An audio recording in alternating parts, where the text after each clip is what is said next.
So today we're going to answer a problem about market-based transfer price.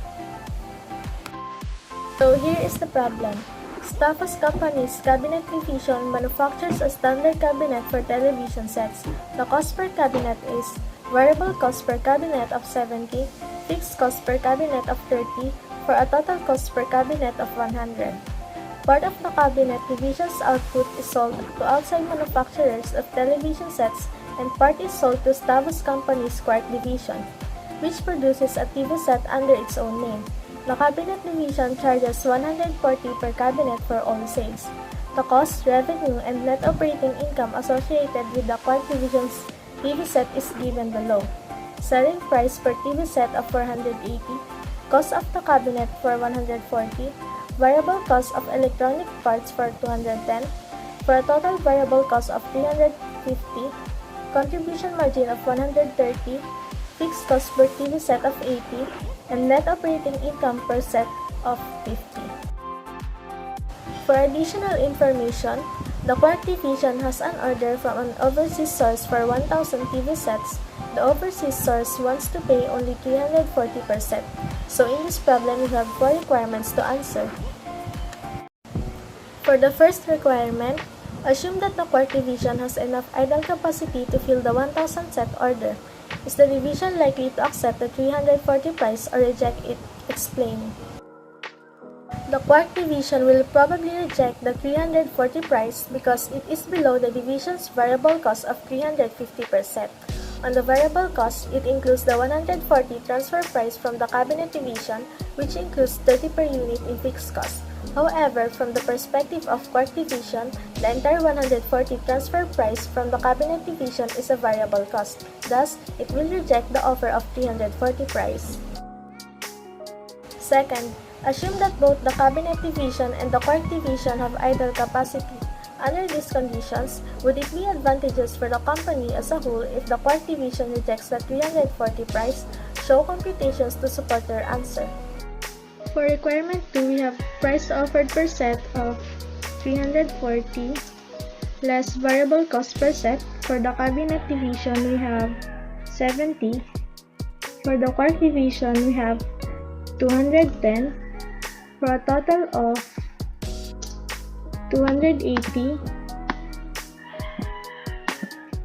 So 340 less 280, we have 60 potential contribution margin per set. If both the cabinet division and the Quark division have idle capacity, then from the perspective of the entire company, the offer of 340 should be accepted. If the company rejects the 340 price, it will lose 60 in potential contribution margin per set.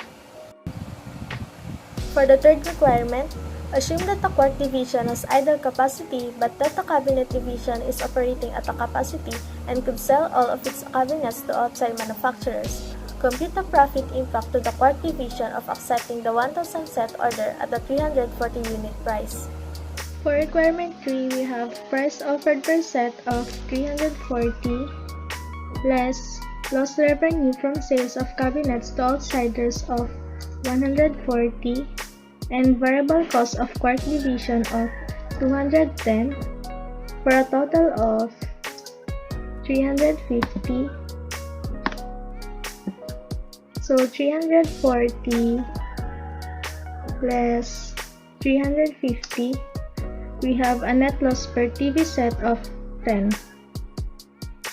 So, if a set is diverted from outside sales, the cabinet division and the entire company will lose 140 in revenue. As a result, as shown in the computation, there would be a net loss of 10 on each TV set sold for 340.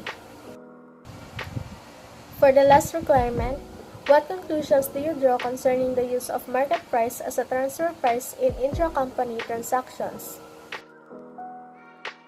As observed in requirement 1 and 2, when the selling division has idle capacity, the cost to the company of the transfer is just the variable cost of producing the item.